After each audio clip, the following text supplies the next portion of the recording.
time by Sparrow, and the circus is on.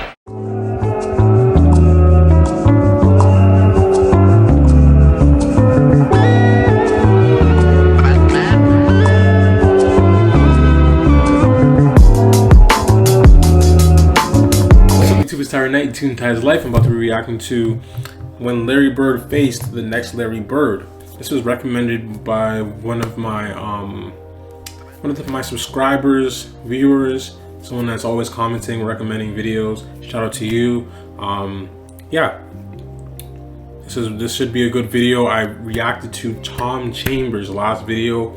Apparently, this is a video about Larry Bird versus Tom Chambers, so we're about to get into it. This should be interesting. Tom Chambers is a very explosive, I think small forward. I would say small forward, 6'10" small forward. Can shoot the ball, athletic, dunking on people. He put his knee into Mark Jackson's neck. They said he jumped over Mark Jackson. I don't believe he did. He could have, but Mark Jackson moved out of the way, which was smart. Give him credit for that. Like, he got dunked on, but he didn't get jumped over like Vince Carter. You know what I'm saying? So, like, that was a good video. It's interesting. Yeah, he seems like he's an exciting player, so I can understand why there's so many people that want me to react to this, react to Tom Chambers, and then react to him playing Larry Bird and calling him the next Larry Bird. I get that. I think the games are two different type of games. They both can shoot, they both can score, but Chambers is more so like an athletic, it's an athletic individual. Like he's just he's different when it comes to like getting off the ground and dunking on players. So yeah, they're two different players. Larry Bird, his game is more of like a his game is more complex as far as skill.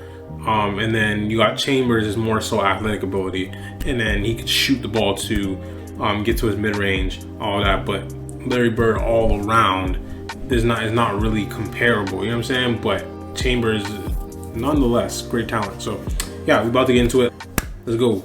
For the better part of a decade, Larry Bird was the greatest basketball player the world had ever seen. And because he happened to be a white basketball player in a sport that is mostly dominated by black players, every single time a new white player is halfway decent, you can bet your bottom dollar, like clockwork, the mainstream media will undeniably say, he is a new age version of Larry Bird. He's like a reincarnated Larry Bird. Larry Bird reincarnated. He's a 2K version of what Larry Bird would be. He's kind of Larry Birdish. He reminds me of Larry Bird. He's the closest thing to Bird that we've seen since Larry Bird. That guy reminds a lot of people, myself included, of Larry freaking Legend. Here's why Larry Bird would consider these comparisons disrespectful. Because early in Larry's career, he was matched up against Tom Chambers, arguably the most athletic white player in NBA history. Is it debatable? He might be. And right on cue, Tom Chambers' teammate, Xavier McDaniel, made that one dreaded comparison, even though their playing styles were nothing alike. Nothing alike. I love Tom Chambers. I love him. I thought I had never seen a white boy besides Larry Bird play the way he played. This guy could play. But when these two finally met face to face, at the very beginning of the game, Larry Bird hit Tom Chambers with one of the coldest trash-talking lines of all time. Their main man was Tom Chambers, and Chambers was guarding Larry. And so in the jump ball circle, Larry walked through myself and Chambers, and then came back and told Chambers, I know you guarding me, and I want you to know something. There's only one man that can guard me, and that's God. Now think about that for a second. Think about the confidence and the arrogance it takes to make that statement. Think about that for a second. One thing you got to give Larry Bird, he never stopped talking trash. Ever. But is it really trash talking if you're backing it up? Bird from the corner, his first. Larry with 16 points. That's a great question. is it really trash talking if you're backing it up? I mean, yeah, I don't think it is. Now I think about it, because trash talking is like you're talking trash, you're talking nonsense, but it's like you're dissing somebody. Like if you think about it, trash talking, but it's not trash. He's literally stating facts. He's stating facts. So it's like, how is it trash talking? I can understand that. He's speaking facts. It's like, it's just a hard truth. Let's call it that, hard truth. He's dissing him. It's a hard truth in a disrespectful way to manipulate someone's mind and put them in a certain situation where they're not going to be at their best. And once you get into someone's head and you can back it up, game over. It's a wrap. So yeah, I don't know. Like that's a great question. Is it really trash talking if you're backing it up?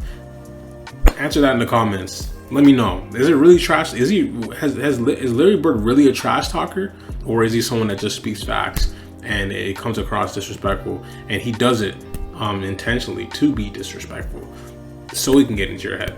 But yeah, let me know. Is it trash talking if he's backing it up? That's a great question. Bird is just toying with Chambers, and now Bird answers immediately. As I say, Chambers might as well not be out there. He's picking Larry up. He's pretty much giving him the outside shot. Larry, oh, he's talking to him. Dang. And he's really starting to force his offense. He's killing him. Sheesh. My goodness. I don't know if he's guarded Bird before, but I'll tell you, if he hasn't, he's going to remember this night so well. In the famous words of Cat Williams, a Chrysler 300 does look like a phantom until a phantom pulls up. Because that game, Larry Bird destroyed Tom Chambers so badly that every single time an opposing team put a white guy on Larry, he made sure that they would never do it again. Bird has got Chambers on him. This is where Bird Oh my gosh. First, look at that. Now to Dennis Johnson, Larry again. Little up fake. And how do you do? For two. Oh, good. I'll say it. Old Chambers isn't going to get much sleep tonight. He's going to have a nice. Chambers not getting enough sleep tonight. Indiana's pride and joy makes it 34 points, 13 rebounds, 13 assists. Bird has got him so frustrated. The kid hangs in. Oh my gosh, man. He's out of breath. He looks like he's fouled up too. He looks depressed. Chambers, but he's just not Larry Bird. And I guess everyone had to learn that the hard way. Give me a story, man, about LB, man. Larry Bird, man. I don't know how this is going to play with America, right? but let me just tell you what this dude told me one time, right? Now, our back line at one time it was Kelly Tripucka, Bill Laimbeer, Kim Benson. 3 white dudes. All right? So we walk out on the court, and he said, "Who guarded me?" And I was like, you know, got Kelly. Who guarded me? Kelly Tripucka cannot do too much with Larry Bird. Got Lamb. Bird, basically. He's about to dunk it. I thought he was about to do his famous reverse dunk. No way he could stay with him. I got Benson. Out to Ainge. Bird has beat them all down the floor. Benson and Bird. Right into it. He's like, "You ain't got no brothers?" He said, "Hey man, you can't put no white dude on me. That is straight disrespect." Right? So they're going to work the mismatches to death tonight. Bird hits the fall away. Larry, good up fake on Tripucka. And hits. Round field. Bird outside. Big hoop. Bird wants it. Got it. 47 for Bird. And Boston comes away 132 to 124. He said, "Don't put no white dude on me." So check this out. So the next year we come back, I said, "I got somebody for your ass, right?" Yeah. He said, "Who you got?" I said, "Rodman." They clear the zone. It's Bird one-on-one with Rodman. He still killed Rodman. Oh, come here. Ooh, hesitation. Pump fake. Come here. Step back. Bow. Playing against him, you're looking into the eyes of an assassin. Yup. He said, "Okay, he's a little better." He said, "But Don't ever put no white dude on me because that is disrespectful. Crazy. All right, here's Dennis. Gets it into Bird. Larry, a runner. Floater. Got it! Ball game's over. Boston wins. I was like, okay. Now, I don't know how America gonna feel about that. They'll be all right. But I think he said it in Sports Illustrated, too. Yeah. You can go get the quote. In an interview with ESPN, Larry Bird said, "The greatest athletes in the world are African American, so I really got irritated when they put a white guy on me because it's disrespect to my game." And according to some white guys he played against in the NBA, he was not lying. Like when he faced Ooh, Chris Mullin in the that Golden dunk State was Warriors, crazy. and they put Tom Tolbert on him. We're playing the Celtics, and we're getting ready for the jump ball. And I'm starting, and I'm guarding Larry Bird. And Chris is out there. Hi to Larry, shake hands, blah, blah, blah. And Larry looks at me. He looks over at Chris. And do you remember what he said to you? He goes, "You guys gonna guard me with a white guy?" I looked over at Larry. I go, "Dude, I'm just trying to make a living, all right?" Yeah, easy. He was unbelievable. He really was. They try to set the Bird. Tolbert match up. Larry. Ate his one. Crazy. Larry taking Marshall. Ooh, lean back. Tough shot. Tolbert will work hard. Fade away, Tolbert man. right on Marshall. Bird blows by Tolbert. Out it. It seems like that was go-to. Like that was his go-to. He's a white guy on him. It's like, why would you put this white guy on me? Like, he was aware of at that moment, at that time, that black players were the best athletes in the world, best basketball players in the world, and then he was an exception. And he was not even exception is an understatement because he was the best in the NBA at that moment. But him and Magic, and then everybody else was like black players when it came to like the top players in the NBA, other than Magic and Bird. Everybody else after that was black, and then you have Chris Mullin, and then Tom Chambers is like a little bit down the totem pole, but Chris Mullin was like one of the top players on a dream team. Yeah, he was on the dream team. That's probably the best team assembled of all time. So yeah, but that was his go-to. Why would you put a white player on me? That is so disrespectful. That will get into someone's head for sure, especially because it's Larry Bird, and you know he's the best player in the world, and you know you can't do anything about it. You can't do anything about that trash talk. It's crazy. So yeah. Oh yeah, not trash talk, just facts. Foul. Outstanding. Tolbert's working hard. Bird is scoring despite intensive defensive pressure from Tolbert. He took a shot one time. I went up to you. I remember that one. You do? Yeah. I went up to you. Did the college thing. Shot. I go, shot. And he goes, yes, it is. Like, damn you, Bird. Shot. Yes, it is. A three with a shot clock. Oh, was that helpful? I'll tell you what, that ought to get Tolbert a trip to the bench, I would think. But when he faced the Denver Nuggets and they put Bill Hansick on him. The story goes that when he Bill played against Hansick. Denver, they had a guy named John Hansick. You remember John Hansick? No, I don't Oh, John Hansick. Notre Dame guy, white guy, really good defender, right? Okay. They put him on Larry, and Larry was wearing his ass out. Here's where you don't want to let Bird kill you. That's that quick move. That spin Once move again was by nuts. Larry Bird. Hansick just has not been able to play. That's his fourth foul. Too easy. All right, watch him push and shove inside. Hansick, who takes nothing off anybody, pushing and shoving with Bird. Hansick doing a good job denying, then picks up the foul. That's his fifth. Okay. And Larry would run by the bench and tell Doug Moe, who was the coach, get him off me. You disrespecting me by putting a white guy on me. I feel you. But that's Larry, because when he played back in the day, that's all he played against was He's doing a Bird. good job in that possession though. Dang. Or even when he faced Charles Barkley in the Philadelphia 76ers and they put Bob Thornton on him. Because, you know, I'm playing against Bird, who's a legendary shit talker. But Bird didn't talk trash to you. Oh my God, Bird talked trash to everybody. I remember one time we were playing the Celtics. Larry says, "Chuck, can I talk to you a second?" I said, "Sure, what's up, LB?" He says, "Yo, man, y'all being disrespectful to me. You guys are being disrespectful to me.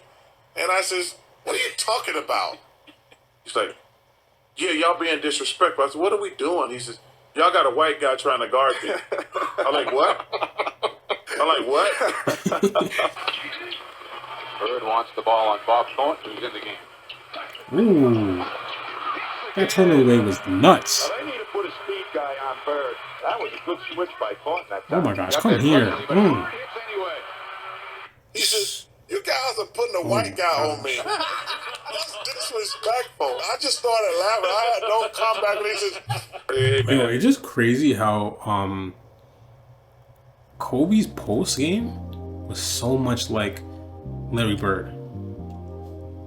Like it was like they'll get the pass right at the block and do that pump fake to get the defense out of the way.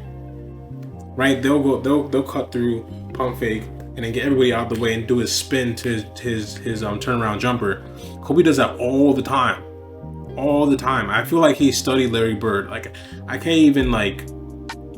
I think he did for sure. I can't even say he didn't, because there was a whole clip talking about how he was trying to figure out how Larry Bird was killing the NBA, but he was like very slow. Like he seemed like he was one of the slowest guys, but it's like they couldn't stop him. Like he was unstoppable, and he was trying to figure out why he was so unstoppable. And I think he did figure that out because he studied his game, as far as like his post up, getting to the paint, his spin moves, finishing on the baseline.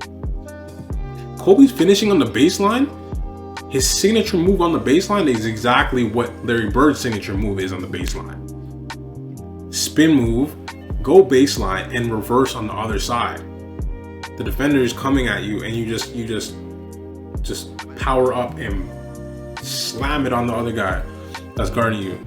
Like just tear down the rim. But it's like it's hard for them to get to you because you're going under the rim and you're just taking your arm out and just That's what Kobe would do a lot. People couldn't stop that. Larry Bird, that was his move. That was his dunk. That was his signature dunk. So I feel like Kobe really studied his game in a lot of ways. Let me know if you agree in the comments, but I've seen that a lot just based off of watching Larry Bird's highlights. I caught up on that. His game definitely resembles Larry Bird in some aspects. You know what I'm saying? So I could really see how people are taking bits and pieces of Larry Bird's game for real. Don't put a white guy on me. That's just fucking disrespectful. I mean, it's crazy. It's crazy. And although Larry Bird definitely trash talked everybody, for some reason when it came to facing white players, Larry took the trash talk to a whole nother level of disrespect. Like when he played against Craig Elo, who was one of the league's best defenders, but is most famous for guarding Michael Jordan on this iconic shot. He looks, he gives to Jordan. Jordan to the circle, puts the shot in the air. Good! The game's over, and the Bulls have won. But if you let Craig Elo tell the story, Michael Jordan was not the toughest player he had to guard. Was there one guy in particular who said, oh man, I don't want to have to check him. He's just the toughest guy to guard every night? Of course, I can say the Michaels or the Reggies or those, but the one I really hated to guard was Larry Bird. He was not a nice guy. Bird against Elo with 10 on the shot clock. A shot. And of course the basket. Matter of fact, there was one game and he was having a pretty rough first half. So that night against the Celtics, I thought I was playing some pretty good defense on him. In the first half, he was like 1 for 9 or something like that. I kind of puffed up on him and walked beside him and was like, yeah, you're 1 for 10. I was like, that's defense, and he just kind of looked at me and said, there's 2 halves. And when we came out in the second half, that's when he told me, I hope your mom's not watching because I'm about to embarrass you. And I was like, why would you say that to me? And he came back out and hit about 10 in a row on me. The last one was left-handed. And he asked me if my mother was watching because he wanted to embarrass me. So Larry now over Elo. Crazy. Larry wants it. yeah, he wound up for like 31. So it wasn't. Oh It was my gosh. embarrassing. And He was I did terrorizing call her Elo. and asked her, and she was like, "Yes, I was watching." So I was embarrassed. Yeah. Larry Bird once said, "I wasn't real quick and I wasn't real strong, so I beat them with my mind and my fundamentals. Everybody can dunk, but the mental part is the toughest part." Spoken like a true psychological assassin. Bird is a psychologically assassin. Man, what way though, man? You say that how? Check this out. It was 92, and we was playing the Boston Celtics, and we was up 1. He said, "Who's guarding me?" As we come out of timeout. I says, "Craig Elo." He said, "Why you got that white boy on me?" He said, "Hey, Rook, tell Coach Lenny Wilkins why he got this white kid, Craig Elo, guard me. You better put a brother on me." I said, "What?" "Don't put no white boy on me." He said that was the most. Now remember, Larry Bird is white, right? I want to say, remember you white, right? You're right. He said, "I'm gonna go over here. Dennis Johnson gonna pass it to me, and I'm gonna hit." And he let us know, "I'm gonna go over here with 2.1 seconds, and he'll tell you exactly where he's gonna hit it." Come on, man. So I'm like, the ball's going to Larry Bird. Everybody knows the ball's going to Larry Bird. Right. Just do whatever you can. Craig, just cover him. Right. All Bird did was go like this. Let his face against the ball. Yeah. And his fingers was all broken. Right. The little jumper, man.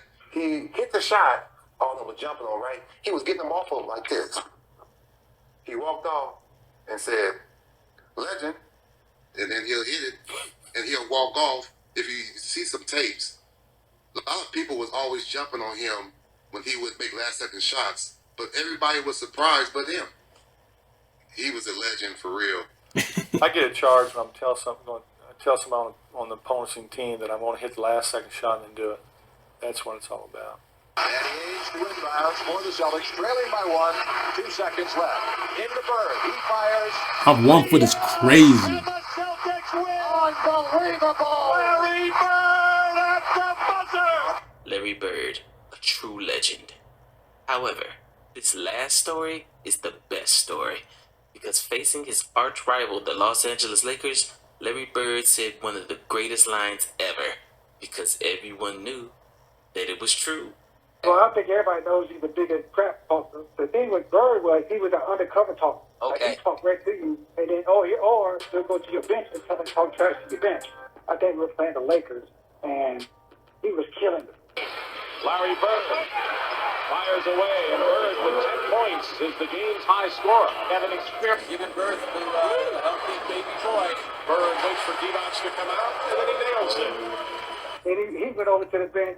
He said, "Hey, you know you can't put another white boy on me. If I'm the coldest white boy in the league, you better put a brother on me." And I was like, "What? Did you just do that to the Lakers bench with all those guys sitting there?" He's like, "Yeah, you know you can't put a white guy on me. I'm the coldest white guy in the NBA. You better put a brother on me." And I said, "You know what? He was right too. He was right." Not only was Larry Bird the coldest white guy in the league, but he will forever remain the coldest white guy to ever play the sport of basketball. So That's a anytime fact. you even think about comparing another white player to Larry Legend, just understand one thing. Larry Bird said that there would be another Larry Bird one day. And Larry, there will never, ever, ever be another Larry Bird. You guys gonna guard me with a white guy? I looked over at Larry. I go, "Dude, I'm just trying to make a living, all right?" Yeah. Easy. He was unbelievable. He really was. All right, that's the end of the video. That was a great video. I think that was Larry's go-to. Do not put a white boy on me, please. Put a brother on me, please. like he has to be black. Like, he's the most athletic players in the world right now are black, and then you have Larry Bird, who's probably the best player in the NBA, and then but everybody else everybody else that's good, that's the top players are black. So it's like, you know what I'm saying? Like, that's crazy. That's crazy. And that, as I said, he's a psychological killer. You know what I'm saying? Like, he's a psychological killer.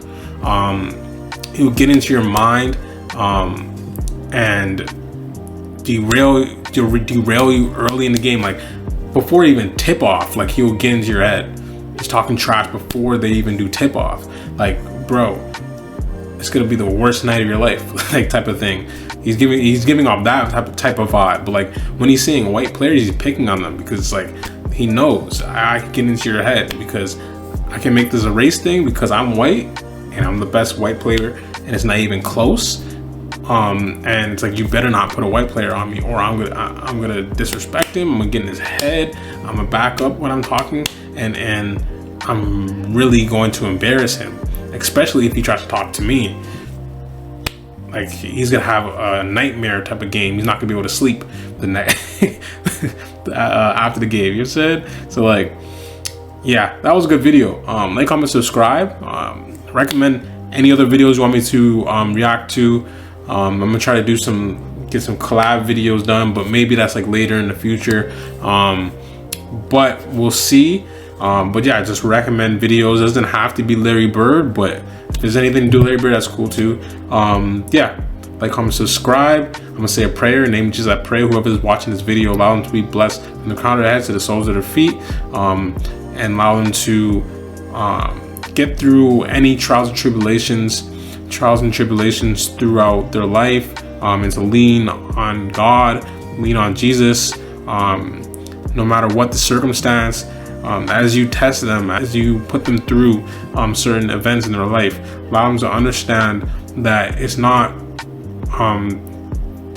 negative. Allow them to not look at life in a negative light in certain situations, in certain circumstances. Allow them to understand that if they get through the circumstance, if they get through the situation, they are growing and they are building and they're turning into the best people they could possibly be. And if they lean on God in those situations every single time and they pray, those situations will go away. The problems will turn into blessings. The problems will turn into blessings. So allow them to understand that, keep that mindset. As long as they put God first, their problems will turn into blessings. Doors will open. Success will come, especially if they put in the work and they allow God to give them knowledge, wisdom, and discernment. In the name of Jesus, I pray. In the name of Jesus, I pray. Allow everybody to be strong and to lean on you and cast their cares and anxieties on you. In Jesus' name, I pray. Amen. So stay blessed, stay lit, and I'm out.